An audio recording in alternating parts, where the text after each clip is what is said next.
Please, Coen Brothers, please just make a good movie. I can't take any more terrible films. Please! Please!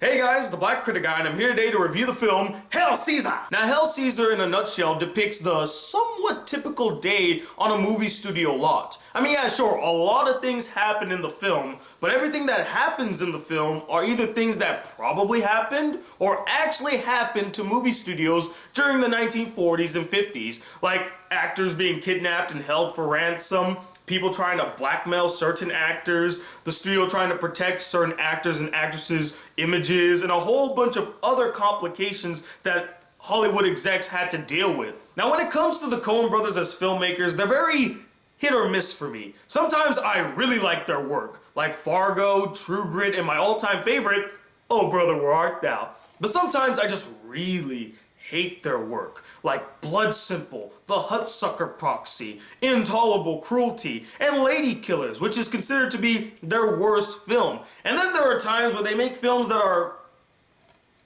they're in the middle. I mean, I don't really know what to think of them. Films like The Big Lebowski, or Burn After Reading, or their most critically acclaimed film, No Country for Old Men, which to this day, I still don't know why people love that film so much. I mean, Javier Bardem is great, but what happens in that film? It's just, I never really understood the appeal of the film. It looked okay. But there is no denying that the Coen Brothers have a very unique style and voice, especially when it comes to their comedies, which ranges from the dark to the absurd. Hail Caesar to me looked like the return of the Coen Brothers' absurd style of comedy, which I'm not gonna lie, got me pretty excited and looking forward to seeing the film. I always enjoy their absurd comedies, as sometimes they just don't make sense, but they're damn entertaining to watch. And after watching Hail Caesar, all I gotta say is, yup, this is without question a Coen Brothers absurd comedy film. I mean, it has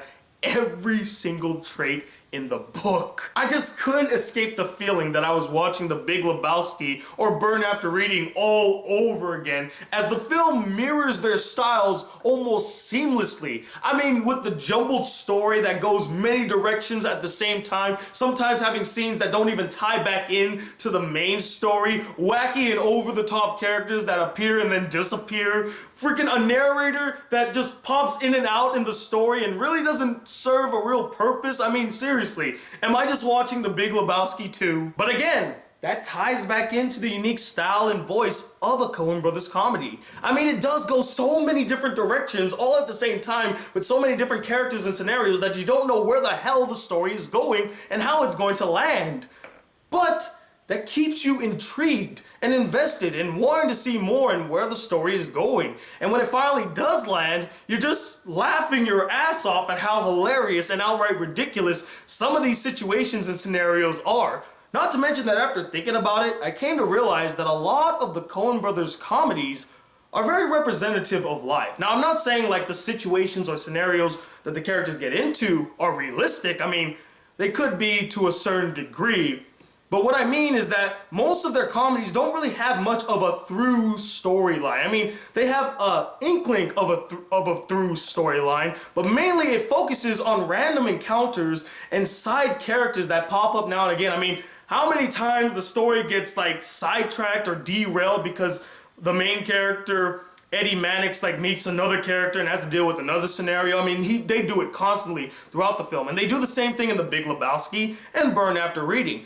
But that's life. Life doesn't really have a through storyline. Life is made of random encounters and random situations. And after realizing that, I grew a new appreciation for the Coen Brothers. I was quite impressed. Although that style is a bit of a double-edged sword, and we'll get to that later. And as an avid lover of film and film history, I got a kick out of the various homages and references to the golden age of film that the Coen Brothers put in Hail Caesar. From the filmmaking process of the day to how the studios try to maintain the image of their talents to the various genres that were huge during the time, like westerns, classic dramas, noir, spy, and yes, even musicals. Hell, they even make an Esther Williams reference. And I really enjoyed the variety of characters in the film and their interactions. Yeah, sure, some of them don't really contribute much to the story, if at all, but they still were very entertaining to watch, and every single one of the actors and actresses did a really great job in their performances. The only real issue I had is that some of the actors and actresses who are in the film, even the ones that got top billing, are only in the film for a really short amount of time that, honestly,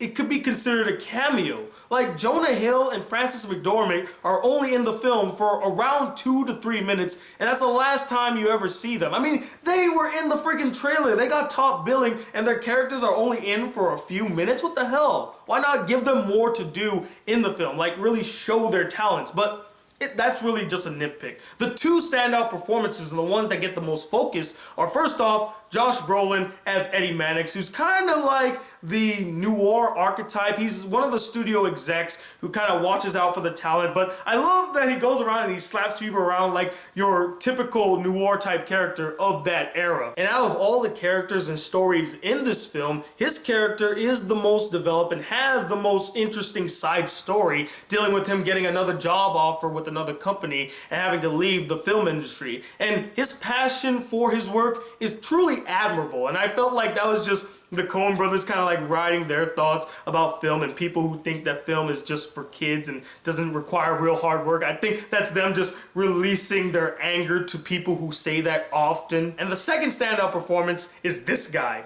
I don't know how to say his name, I'll put it right here, but he plays the character Obi, and he was just a hoot to watch. He was actually my favorite character in the film. There's this one scene where he has to like play this really debonair type character, and he has a really thick accent, and he can't pull off a certain line, and his interactions with some of the characters and the director was just, oh my god, hilarious. I wish the film was all about him. Now, although the film was very entertaining, it isn't without its drawbacks. Remember earlier how I said that the storytelling style can be a bit of a double-edged sword?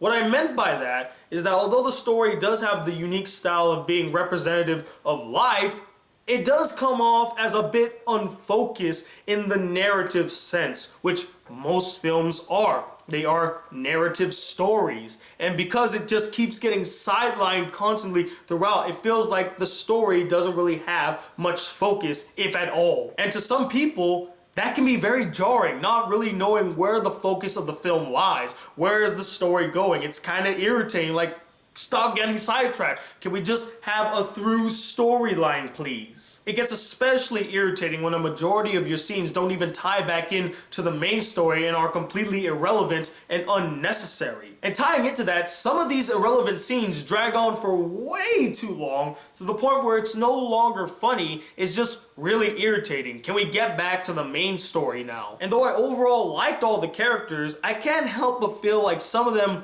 weren't really necessary and others didn't really get a chance to shine. Kind of tying back in to when I said some of these actors and actresses didn't get a chance to shine in their performances. Overall, despite its few faults, I still really enjoyed watching Hail Caesar. It's a fun Coen Brothers film, and if you're a fan of their work, you'll really enjoy the film. If you're not a fan, you probably might not enjoy the film, but for me, I'm gonna give it a 3.5 out of 5 stars. I think that it is a very enjoyable film. But anyway, what did you guys think of this film? Did you enjoy it as much as I did? Or did you find it really boring, you hate how unfocused the story was? And let me know, what is your favorite Coen Brothers comedy? Comment below, let me know, and I probably will be reviewing Pride, Prejudice, and Zombies probably tomorrow. Stay tuned later on today for the next top 10 list, my top 10 most hated male anime characters, and then after that, my top 10 favorite male anime characters. And until then, guys, if you'd like to see more videos on this channel, be a part of the Black Critic Group, please hit that subscribe button below, like this video if you really enjoyed it, and I'm Tony Watt II, the Black Critic Guy. Till then, peace, YouTube!